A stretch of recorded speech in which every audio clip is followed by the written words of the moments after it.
Salam tout le monde, j'espère que vous allez bien. Ça fait très longtemps que je vous ai pas posté de vidéo, mais aujourd'hui pour me rattraper, je vous propose une recette facile à réaliser qui est d'origine indienne. On passe en cuisine, yallah!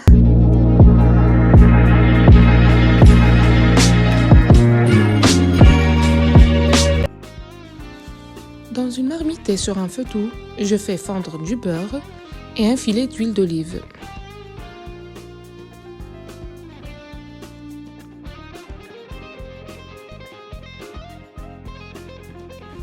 Puis, je rajoute ma viande que je laisse mijoter quelques minutes.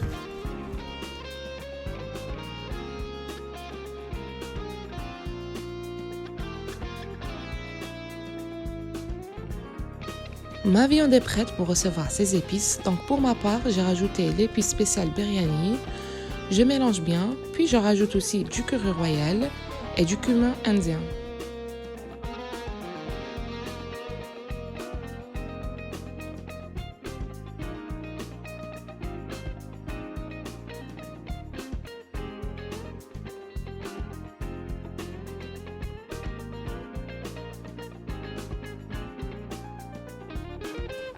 Je mélange bien ma viande, puis je rajoute quelques feuilles de laurier, la fleur d'anis et du cardamome.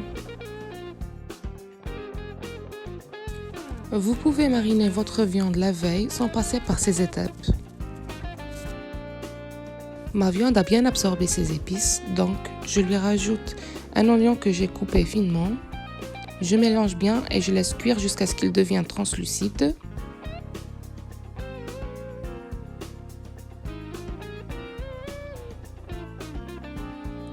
Ensuite, je rajoute la tomate que j'ai coupée en petits morceaux.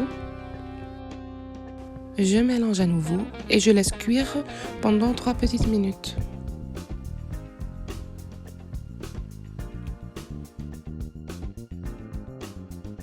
Et enfin, je rajoute mon verre de lait fermenté, du sel, je mélange bien et enfin de l'eau chaude.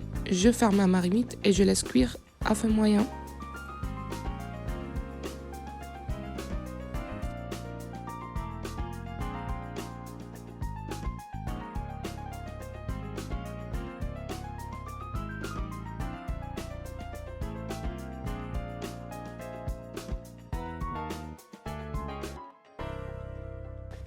Voilà, ma viande est prête. À côté, et dans une autre marmite, je fais cuire mon riz basmati avec les mêmes épices que j'ai utilisées pour ma viande. Dans une poêle, je fais frire mes oignons que j'ai coupés en lamelles. Je les égoutte et je les laisse de côté. Puis, je vais faire frire mes pommes de terre que j'ai coupées en cubes. Et je les égoutte aussi et je les mets de côté. Maintenant que tout est prêt, on passe à la présentation. Je prends un grand plat en argile, je mets une bonne couche de riz basmati, je rajoute mes oignons caramélisés, une bonne couche de sauce,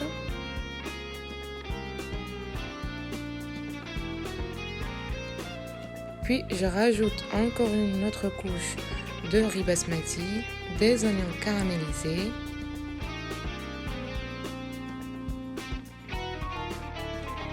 puis mes morceaux de pommes de terre que j'ai fait frire.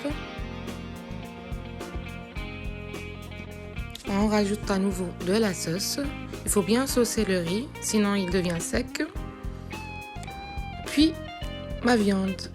Et enfin, si vous voulez rajouter des noix de cajou, moi j'en avais pas, donc j'ai rajouté des amandes torréfiées. Voilà, mon plat est prêt. J'espère que vous avez aimé la recette d'aujourd'hui. N'hésitez pas à la liker, la partager. Je vous souhaite un bon appétit!